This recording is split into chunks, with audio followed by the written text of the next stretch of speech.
están? Bienvenidas, bienvenidos. Es lunes, hay muchas informaciones que conocer. Vamos de inmediato con los titulares.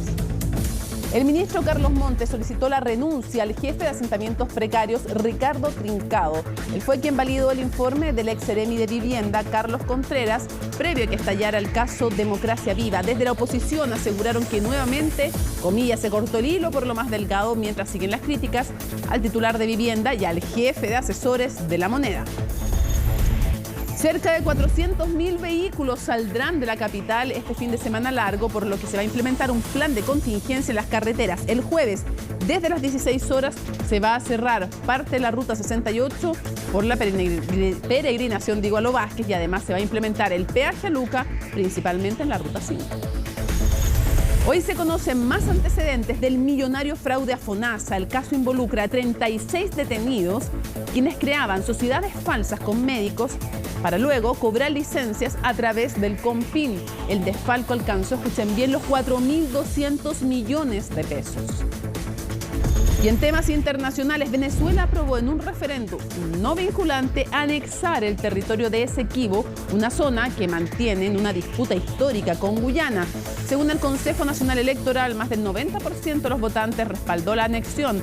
Desde la oposición, en tanto, acusaron una, la verdad, baja maniobra anticipada en esta consulta convocada por Nicolás Maduro, y también hay reacciones internacionales y de organismos internacionales. Bueno, todo eso y muchísimo más, porque aquí comienza CNN Prime.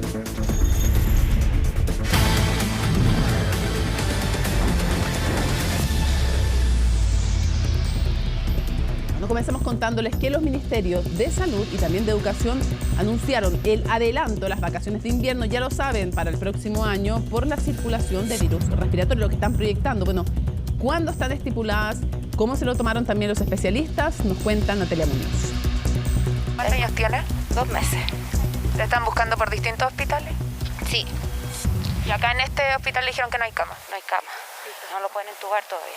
Hay muchos niños que están en el pasillo y está súper mal. Una situación que se vivió en el invierno de este año, donde los virus estacionales mantuvieron estresada la red asistencial. Parte de esto es que los establecimientos educacionales son focos de contagios, lo que se buscará atenuar este 2024. La fecha que hemos propuesto a los CEREMI para que los CEREMI elaboren los calendarios escolares del próximo año es que estas vacaciones se adelanten al 24 de junio. El calendario escolar de este año también incorporaba un adelanto en las vacaciones de invierno. Sin embargo, la red pediátrica comenzó a colapsar a principios de junio. Para el próximo año, las vacaciones están estipuladas entre el lunes 24 de junio y el viernes 5 de julio, volviendo a clases el lunes 8 de ese mes. Si bien siempre es complejo predecir, lo que podemos hacer es proyectar que según el comportamiento viral que hemos observado en los últimos años, las medidas y las decisiones están en constante análisis, lo que va de la mano con un sistema de vigilancia que mantenemos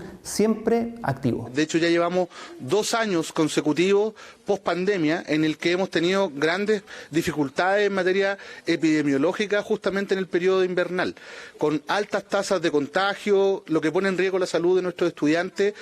Y también pone en riesgo los aprendizajes, porque son días que están fuera. Una medida que adelanta casi una semana en comparación a este año y que aplica para establecimientos públicos y con subvención, mientras que para los colegios privados es recomendable adecuarse a las fechas. Esto porque el alza de enfermedades respiratorias afectó a la asistencia escolar. De hecho, el niño ha estado súper complicado con los virus. De hecho, yo no lo saqué mucho al niño de la casa.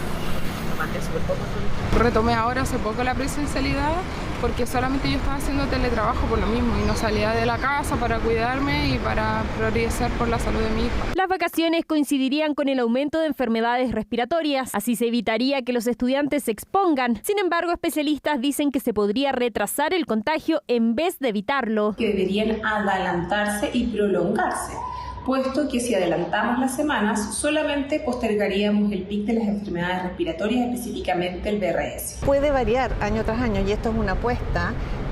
Se cree que pudiera ser similar a los últimos años y por eso cortar la transmisión en junio y no en julio pudiera ser de buen impacto. Si bien el Ministerio de Educación tiene plazo hasta el 15 de diciembre para oficializar el calendario escolar, comenzando las vacaciones de verano, aún queda tiempo suficiente para tomar medidas. La mejor manera de llegar preparados al invierno es sin duda estar vacunados al día con vacunas efectivas contra virus como influenza y SARS-CoV-2.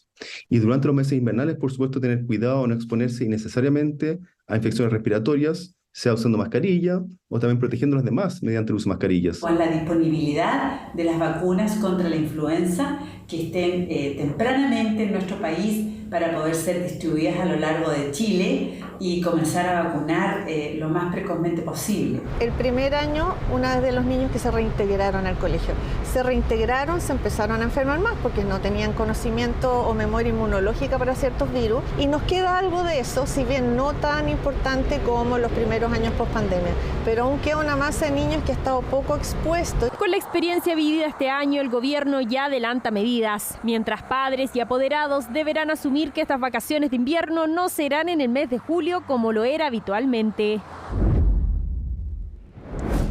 Seguimos avanzando a otras materias informativas para contarles que una merma de casi la mitad en algunas zonas del país, así cifró desde Fedefruta, de hecho, lo que ha ocurrido con las bajas de precio, pero también esto tiene que ver con otros factores como el efecto de las últimas lluvias en la producción de cerezas. Los precios entonces en el mercado local han comenzado a descender y se espera que llegue a los 1.000 pesos el kilo a fines de este mes. María Luisa Carrión nos cuenta. La lluvia, bueno, pues mira, date cuenta que por el tema de la lluvia ya vienen un poquito como abiertas, pero es por el tema de la lluvia. Y pienso yo que más bien tiene que bajar más.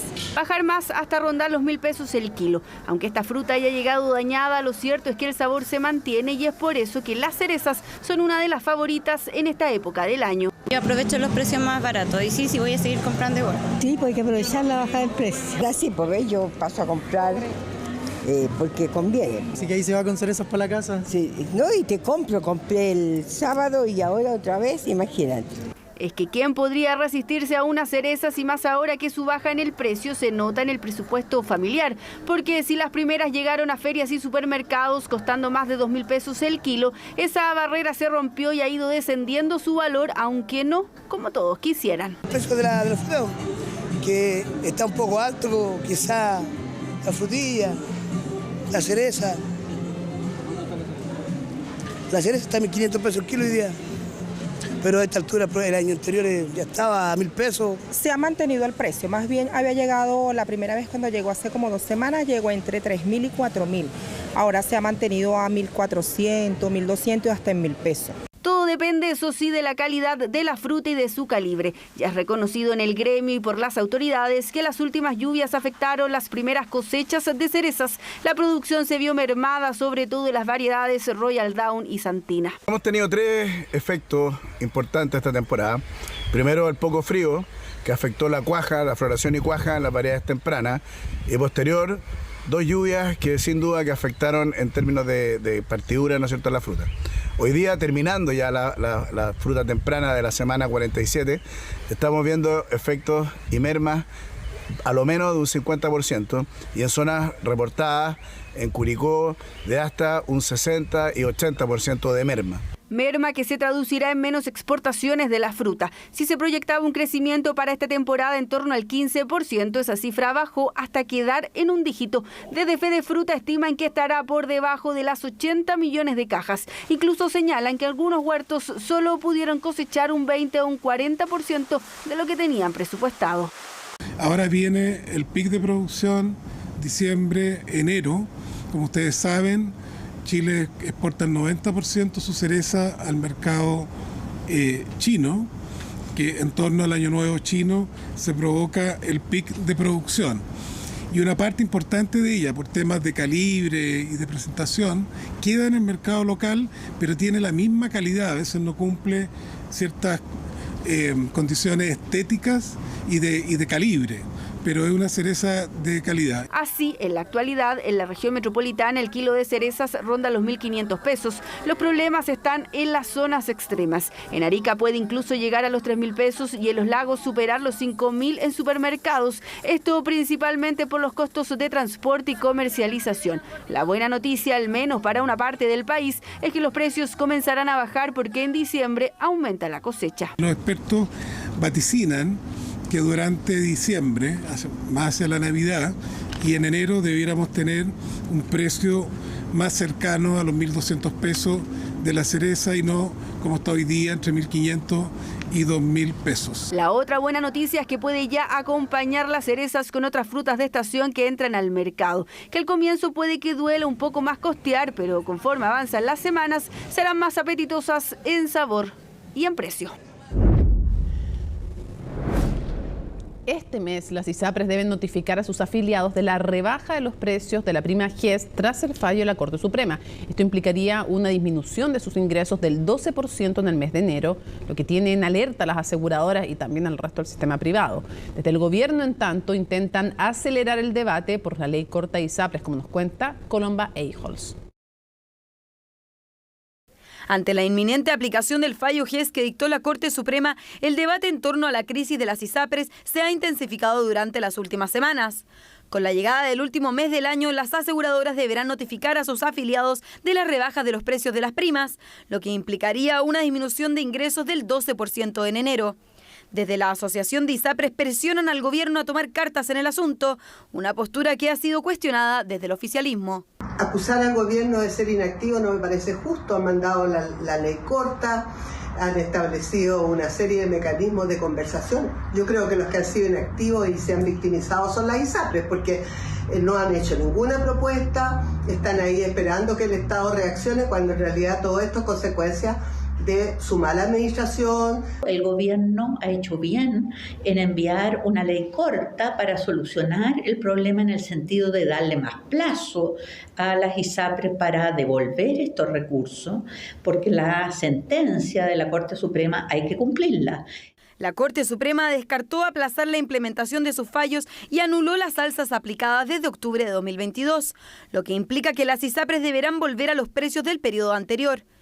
Además, se le obliga a devolver los costos en exceso a los afiliados desde que se establecieron los aumentos, escenario que, según varios apuntan, llevaría al colapso de las aseguradoras. Es crucial que el Ejecutivo aborde esta situación de manera urgente, como política de Estado, como se hizo en la pandemia, y escuche las propuestas de los expertos con soluciones efectivas para preservar la integridad de nuestro sistema de salud.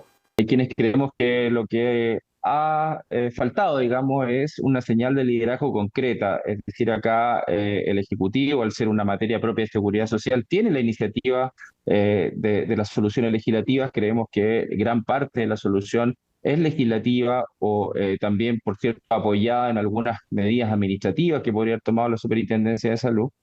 La Comisión de Salud del Senado actualmente tramita la denominada Ley Corta de ISAPRES, una instancia que para algunos es la única alternativa para brindar soluciones. Primero que tiene que buscar soluciones el gobierno. Por eso tengo confianza y espero que la apertura del diálogo no solo sirva para hacer autocrítica, sino para buscar soluciones. Porque cuando cierran centros de salud, cuando no se venden bonos, cuando se acaban los convenios, tenemos un problema. Y eso es lo que hay que abordar con sentido de urgencia. Las soluciones están, son técnicamente sustentables, políticamente razonables y financieramente y jurídicamente responden a lo que hoy día se requiere y dan cuenta de la necesidad de cumplir con los fallos de la Corte Suprema. Todo está disponible para resolverlo, solo falta la decisión política para decir aquí vamos por delante. Desde el gobierno apuntan a que las aseguradoras necesitan recuperar el equilibrio de ingresos y gastos. Fue incluso el ministro de Hacienda quien matizó los dichos del superintendente de Salud, quien afirmó que una de las alternativas que deberían analizar las ISAPRES es el aumento de capital. Lo que estos fallos de la Corte Suprema han mostrado es que este es un sistema que en buena medida se sostenía sobre la base de un grado extremo de diferenciación de planes. y que por esa vía, ¿cierto?, ese componente de seguro, porque hablamos, ¿cierto?, de seguro, pero cuando uno tiene mucha diferenciación de planes, el seguro funciona más o menos nomás, porque, ¿cierto?, porque el que podría contribuir más le voy a cobrar menos y el que tiene mayores necesidades le voy a cobrar más. En tanto, se espera que la discusión legislativa se retome tras la semana distrital. En el mejor de los casos y con un acuerdo sobre la mesa, la ley corta podría aprobarse recién en abril. Bueno, y un ejemplo de esto es que hace poco Colmena informó la rebaja en diciembre de 2023 de la prima GES desde, por ejemplo, en el caso de esta ISAPRE, UF 0,93 a UF 0,77 mensuales por beneficiario.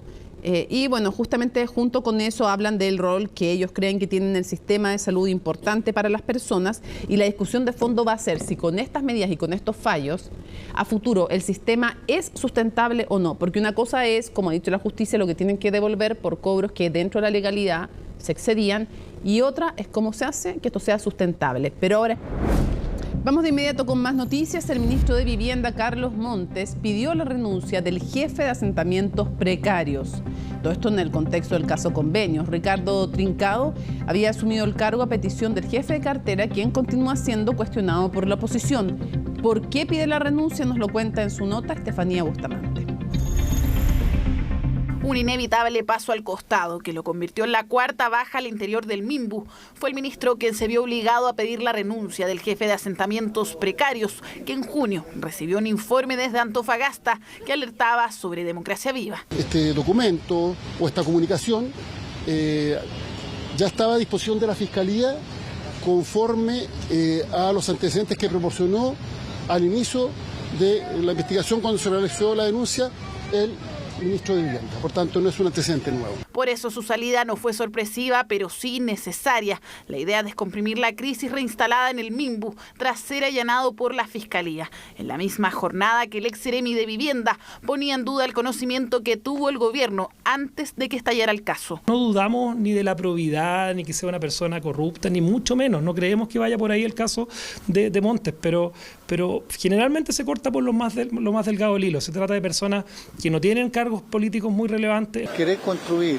que esto es cortar por el hilo más delgado es estar confundiendo cuál es la responsabilidad, cuáles son las posiciones que ha tomado el propio ministro Montes frente a este tema. Entre ellas, pedir la salida de quien se integró al Minbu por petición suya. Fue una vez que se abrió el cupo ministerial, cuando Montes invitó a Ricardo Trincado, un histórico militante socialista que al mando de asentamientos precarios tuvo que acompañar al ministro en medio de la crisis. Estos casos pueden tocarle a cualquiera que esté en la actividad pública, piense lo que piense. Siempre es bueno tratar de distinguir a aquella gran cantidad de personas que hacen un excelente trabajo y lo hacen de buena manera y con mucha vocación. Vocación que en el caso de Montes lo llevó al Minbu, donde enfrenta uno de los momentos más complejos de su vida política.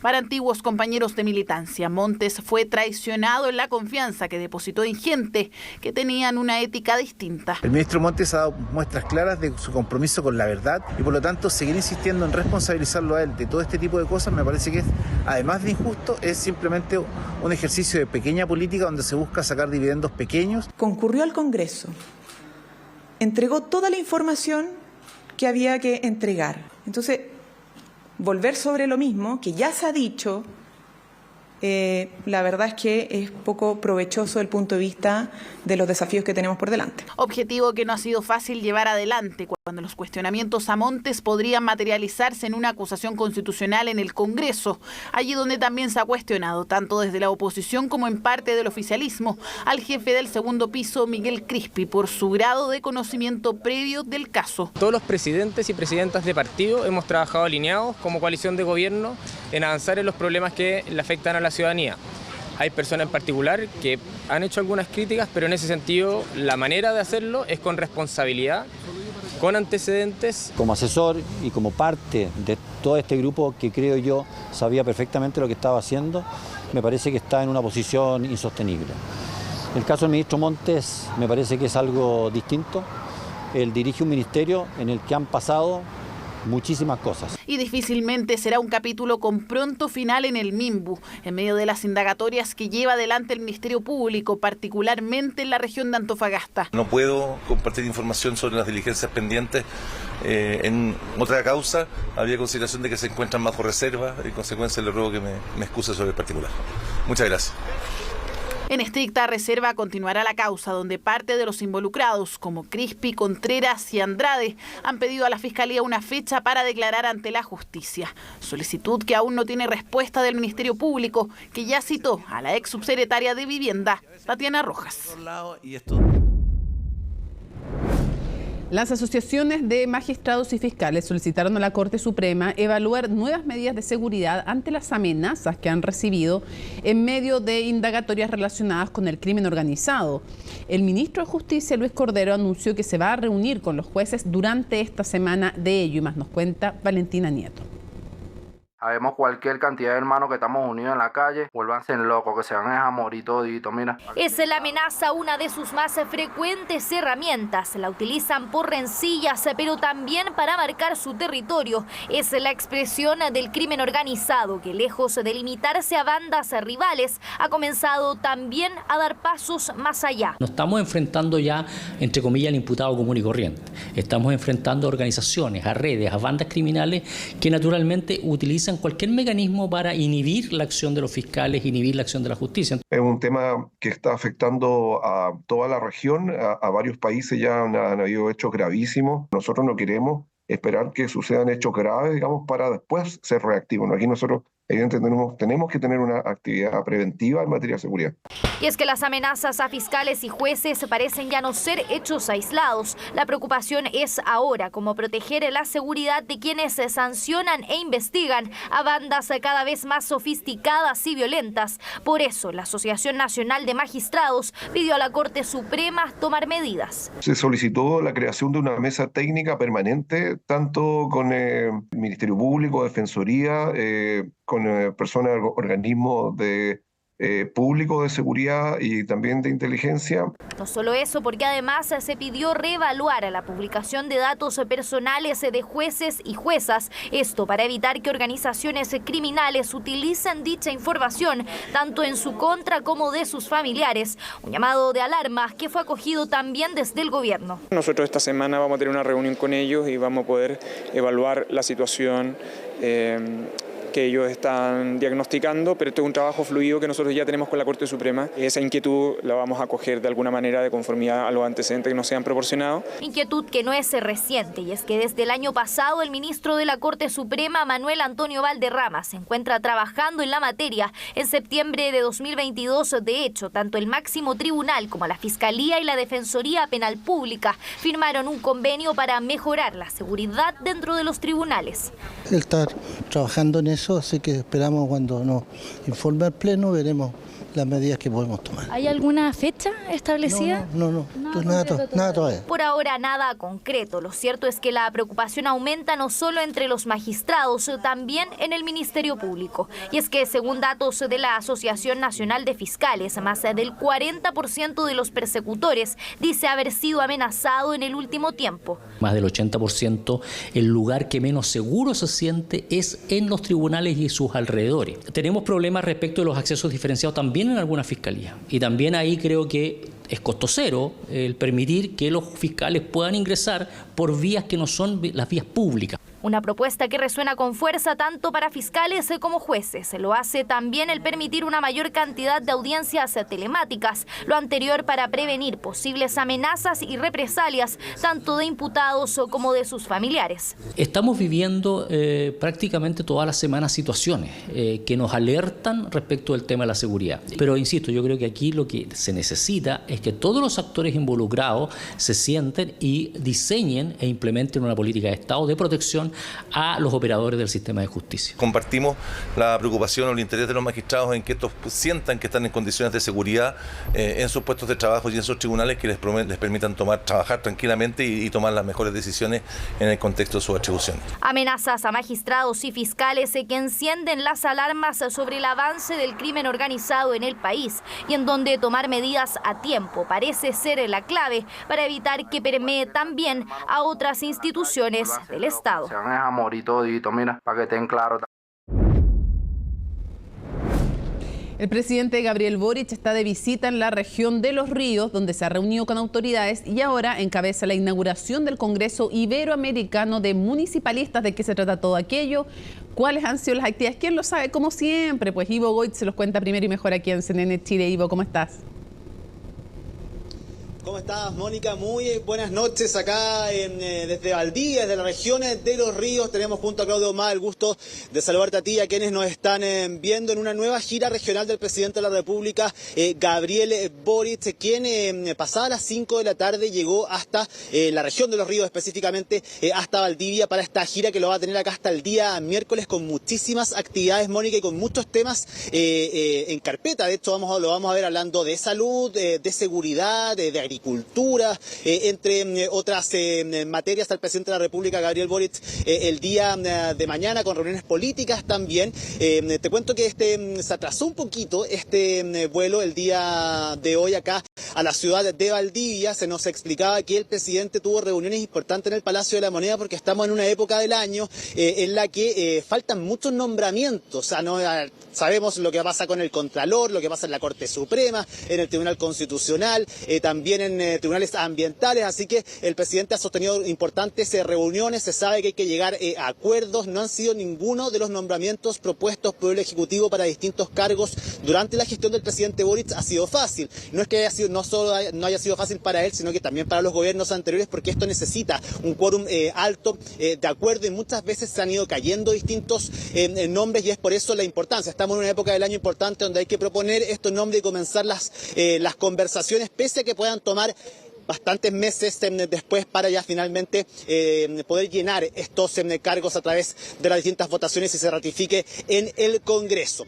El presidente de la República ha tenido ya reuniones importantes, por ejemplo, con el gobernador de la región, con Luis Cubertino, y también acaba de participar, está terminando en estos momentos en el Teatro Cervantes, que está a mi espalda, la inauguración del Congreso Iberoamericano de Municipalistas, una agrupación que reúne cerca de 500 municipios, Mónica, de Iberoamérica, donde el presidente de la República realzó la importancia de la descentralización, el hecho de que Valdivia haya sido escogida como la ciudad este año para poder desarrollar este evento que se va a extender hasta el próximo jueves, y en esa instancia el presidente habló de la importancia de la descentralización, remarcando, por ejemplo, uno de los hitos que ha tenido este gobierno, que es la aprobación del royalty minero, y cuyos recursos evidentemente van a ir en pos de la descentralización, preocupándose de las comunas que menos recursos tienen. Pero a través de eso el presidente decía, no vale solamente con tener muchos recursos y poder repartirlos, sino es que hay que utilizarlos bien, y hizo un llamado importante al buen uso de los recursos públicos, haciendo un llamado nuevamente a quienes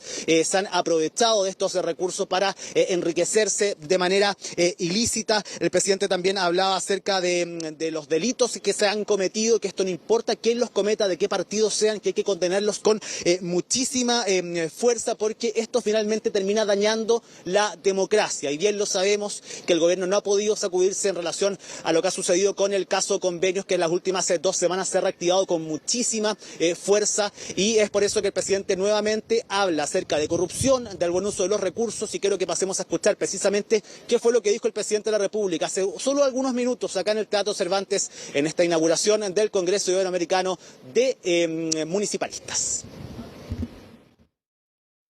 Quienes creemos en la descentralización como parte integrante de toda democracia, sabemos que esta tiene que venir acompañada por altos estándares en materia de probidad y transparencia. Cuando se utilizan recursos públicos para el enriquecimiento personal o para adquirir poder ilegítimo, lo que se termina haciendo es no solamente cometiendo un delito, sino que también se debilita la democracia.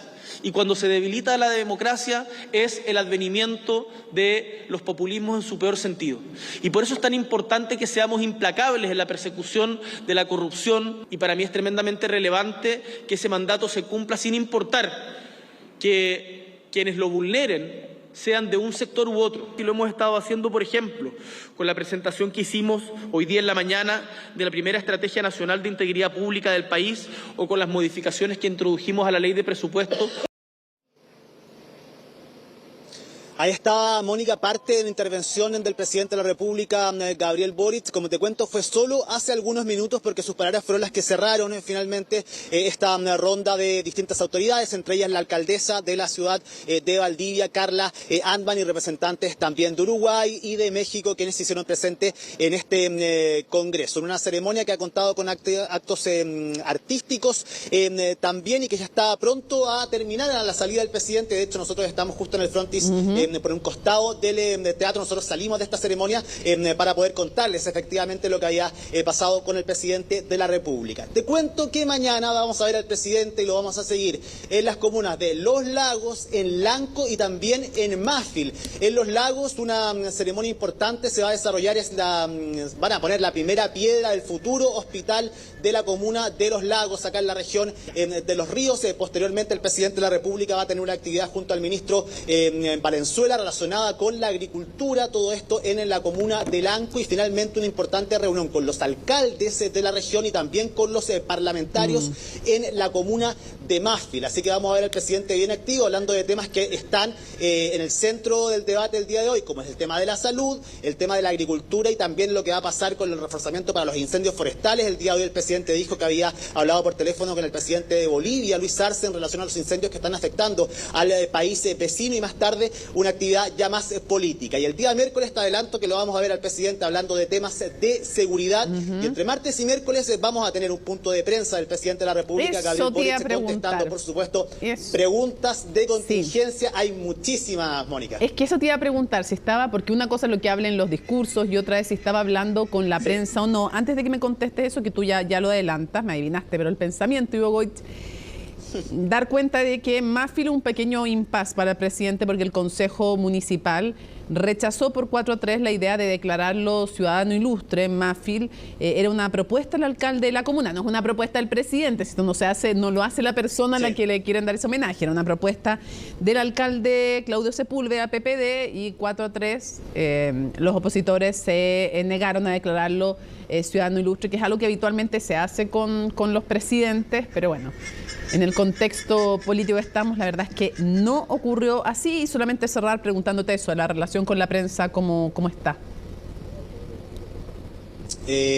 Con el presidente de la República, bien, se pasa por un momento, ustedes saben, muchas veces hemos tenido algunos quizás conflictos, impases. El presidente le ha costado muchas veces desde que asumió entender también el rol de la prensa, en el sentido de las cámaras. A él no le gusta mucho la exposición, efectivamente, pero efectivamente también él ha ido cediendo en parte. De hecho, el día de hoy él mismo nos contó parte de por qué se había atrasado un poco cuando se sube al avión, y va a haber punto de prensa. De hecho, generalmente el presidente está haciendo hartos puntos de prensa, ya sea en el país y también fuera del país, donde se da este espacio para poder preguntar de temas de contingencia. Hay muchos en relación, por ejemplo, al tema del caso convenio. La semana pasada solo lo escuchamos a través de un discurso defender la posición del ministro Montes, el ministro de Vivienda. Probablemente van a haber preguntas relacionadas con eso, con lo que la votación, o sea, la propuesta para el nombre de Contralor, también lo que está pasando con las ISAPRES.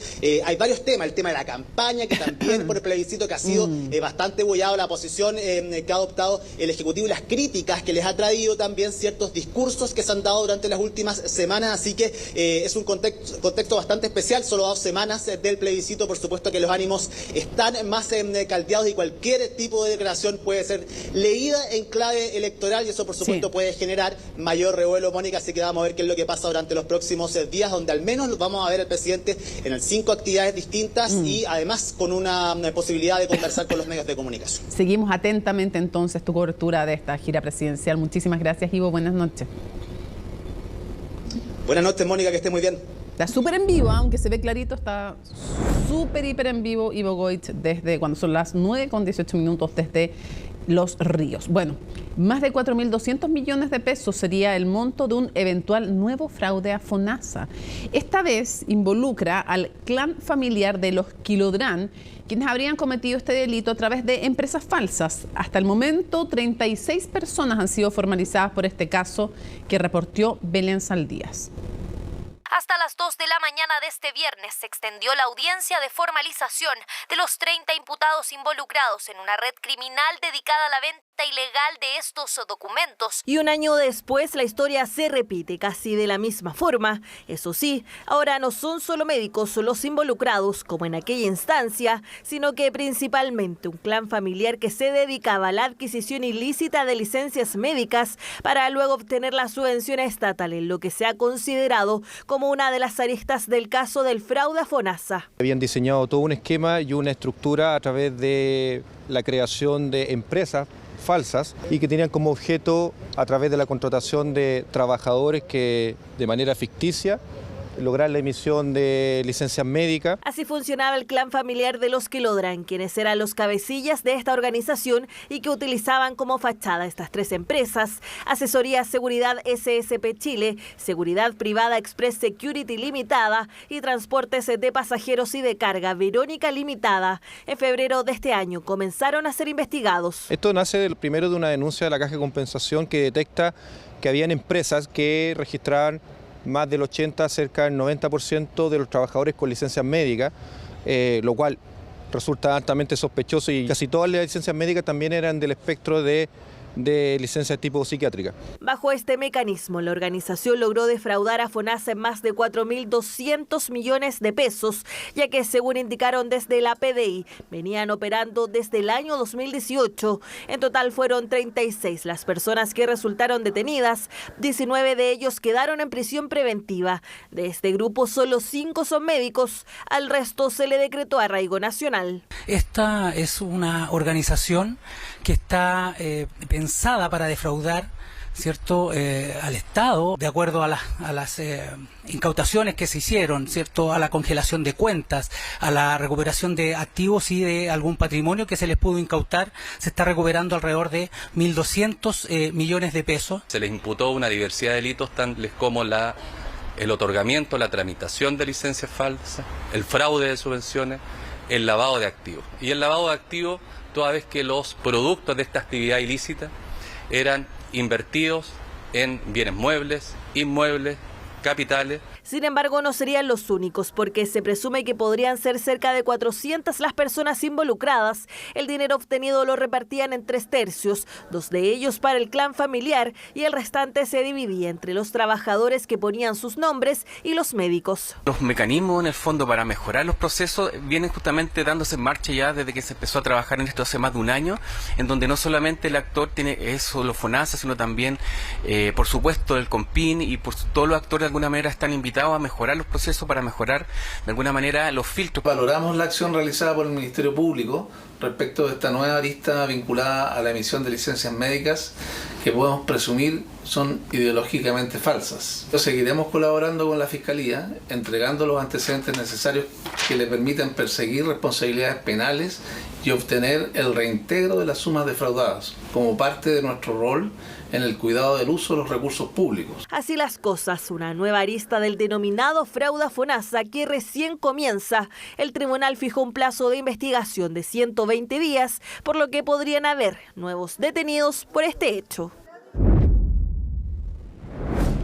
Menos de 2 semanas quedan para el plebiscito constitucional y menos aún para el fin de las campañas, ¿no?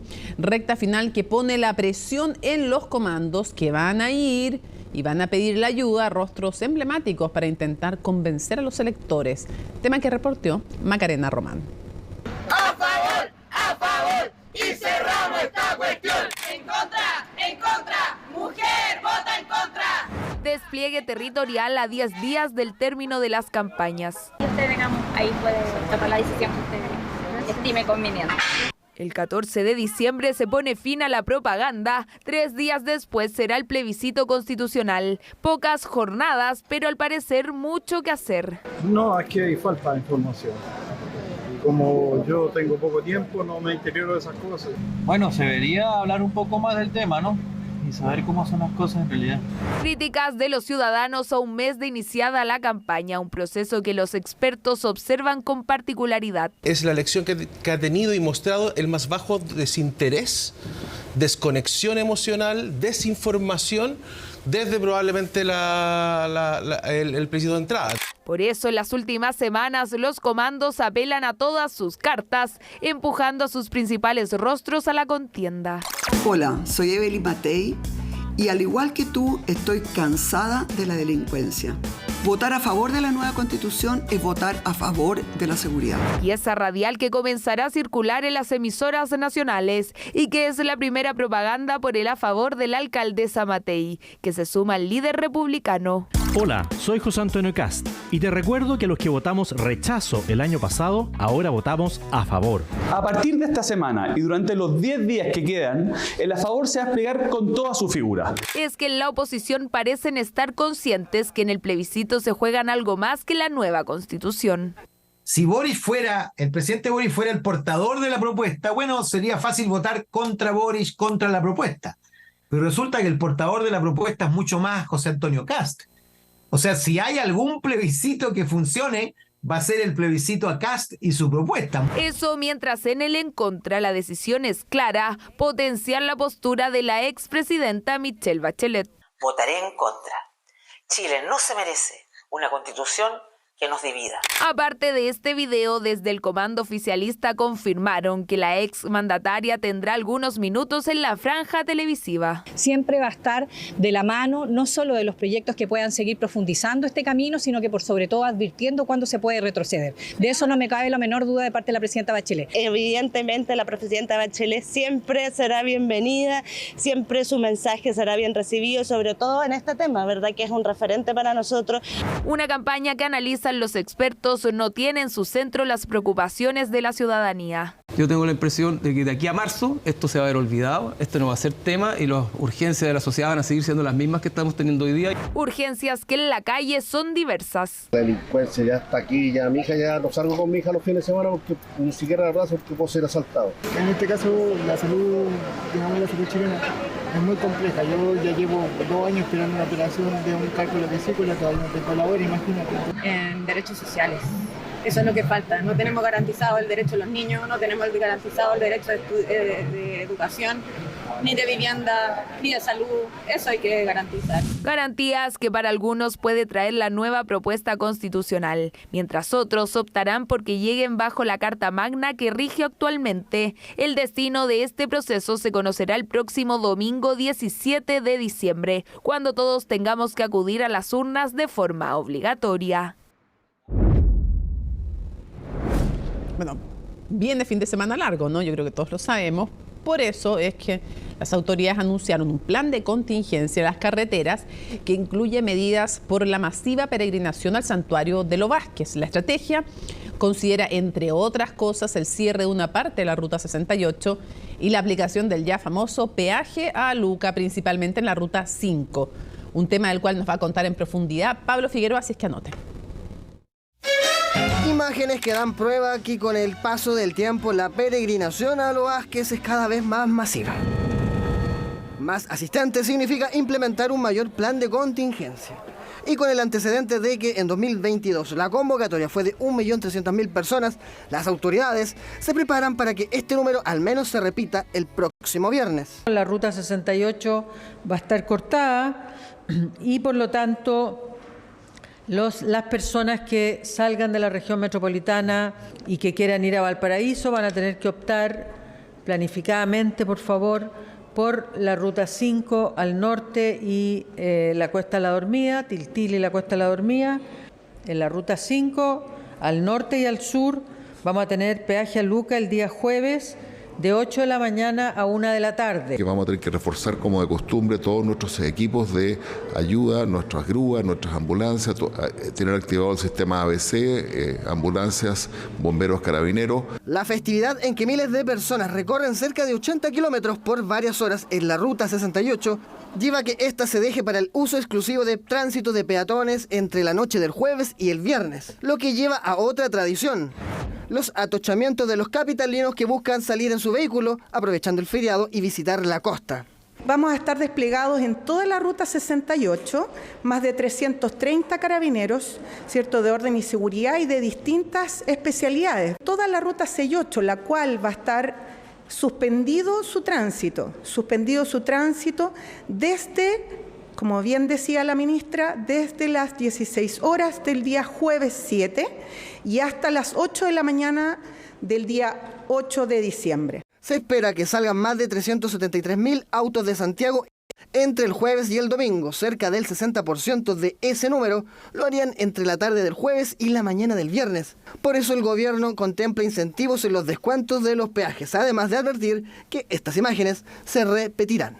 Como en otras ocasiones, le solicitamos a todas las personas y a todos los conductores que programen apropiadamente sus viajes, ojalá en los horarios de menor circulación. Evitar conflictos, y sobre todo en vías alternativas, en rutas alternativas, que no tienen la misma capacidad vial que tienen la ruta 68.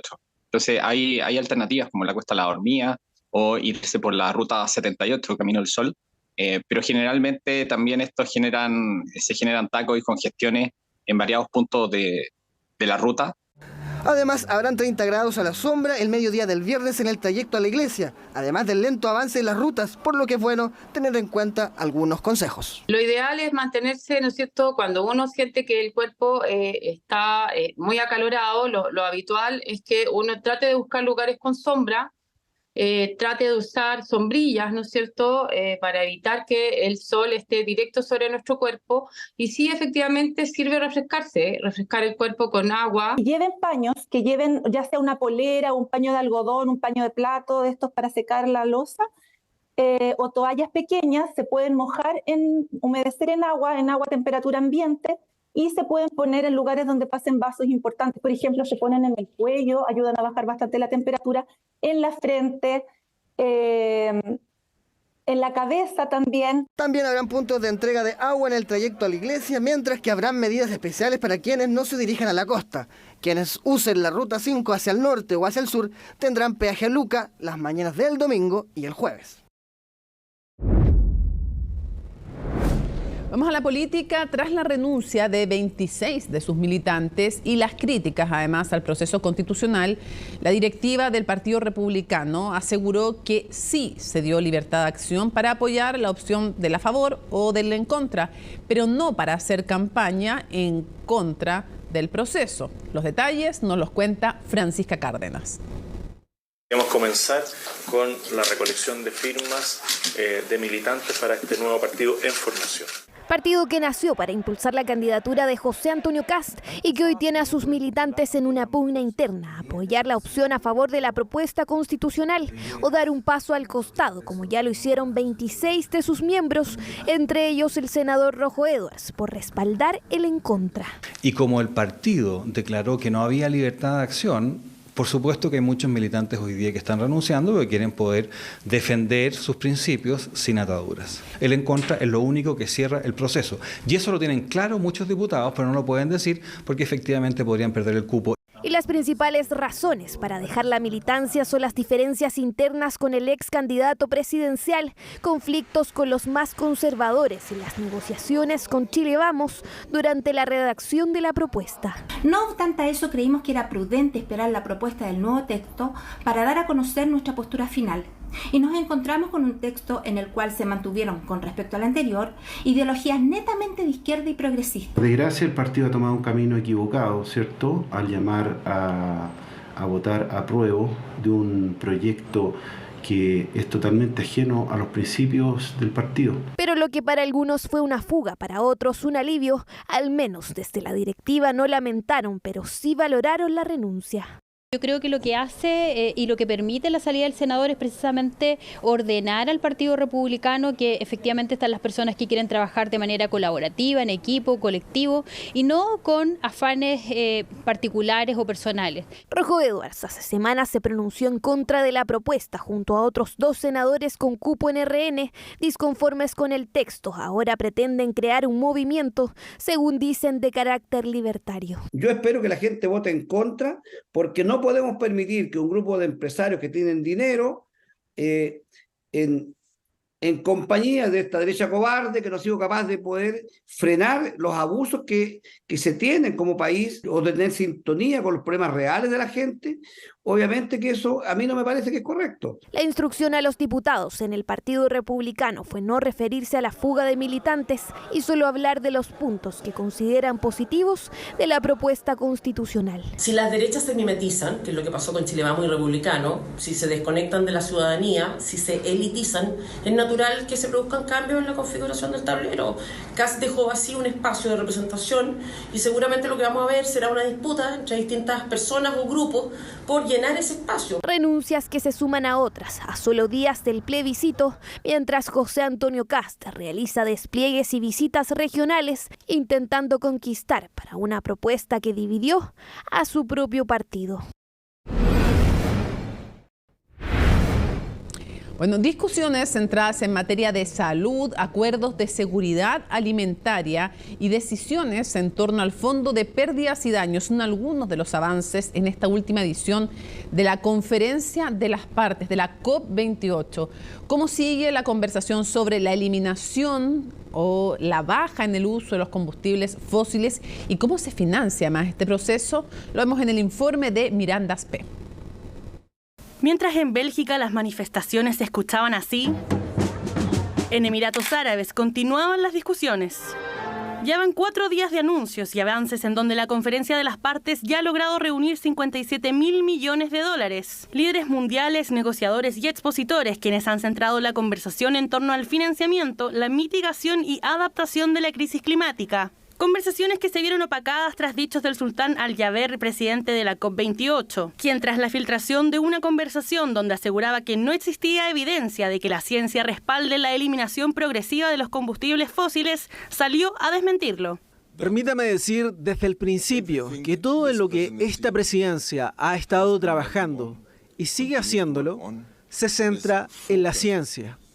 Creo sinceramente que hay cierta confusión, tergiversación e interpretación errónea. Demuestra primero una ignorancia en términos del tema, dos, una postura más bien política en términos de socios analizados, y tercero, en realidad no tiene nada que ver con COP. Los países anfitriones son anfitriones, dirigen las conversaciones. ¿Cuál es también el espíritu de la presidencia de esta COP28? No es menor decir que los Emiratos Árabes son el 7º país que más produce petróleo en el mundo. Abre el debate sobre si las compañías petroleras pondrán toda su energía en la lucha contra la crisis climática. En cuanto a los avances, el anuncio de Estados Unidos da una señal positiva, donde generarían nuevas regulaciones internas para la industria del petróleo y el gas, y así reduciría 80% las emisiones de metano al sector, un tema predominante durante las últimas horas. Pasos importantes si se considera el rol clave que tiene el país norteamericano, que históricamente se ha retirado de acuerdos fundamentales como el Protocolo de Kioto en 2001 y del Acuerdo de París con la llegada de Donald Trump, al que volvió a ingresar con Joe Biden. Afortunadamente, pudimos llegar a un acuerdo entre China y Estados Unidos. Somos los 2 mayores emisores del mundo. Obviamente, entendemos que es importante para nosotros poder encontrar una cooperación aquí. El mundo no está haciendo suficiente para evitar el cambio climático. Sin embargo, hay señales adelantadoras. El financiamiento climático se ha duplicado con respecto al año anterior. Y tenemos hoy día mucho mayor inversión en energía renovable, pero sigue siendo insuficiente. Es una buena señal porque estamos hablando del principal emisor de metano a partir del sector de la energía, y eso es bastante importante. Durante los próximos días se daría a conocer el primer informe del balance global o Global Stocktake, un informe elaborado a partir del Acuerdo de París que permitirá evaluar los avances en términos de mitigación y adaptación, y que en el fondo nos dirá realmente cuánto hemos logrado para evitar el aumento de 1,5 grados de temperatura global. Si no hemos bajado ni hemos reducido las emisiones de gases de efecto invernadero, no podemos esperar un resultado. Es así de simple. Y eso es lo que probablemente va a decir el Stocktake, en donde las medidas que han sido comprometidas no son suficientes para evitar el calentamiento global bajo 1,5 grados. El pabellón de Chile en la COP28 es un espacio donde ya se debatió sobre la dependencia de nuestro país al continente antártico, que no solo define la economía, las dinámicas climáticas y la cantidad de masas de hielo disponible, sino que puede determinar fenómenos cada día más comunes como inundaciones o la baja en la productividad de los océanos. Impacto de la crisis climática a nivel mundial, en que la ambición está puesta en lograr el fin de los combustibles fósiles, es la COP28, que se sigue viviendo por estos días. Ya se acabó CNN Prime, viene CNN Tiempo, pero no se ha acabado la información porque como cada lunes es momento de debate y en Aquí se debate ni les digo el programazo que les tenemos preparado. Y como no se los digo, me despido. Véanlo ustedes después de CNN Tiempo. Y vamos terminando entonces, lunes 4 de diciembre. Así estuvo nuestro país y el mundo. Somos CNN Chile. Buenas noches.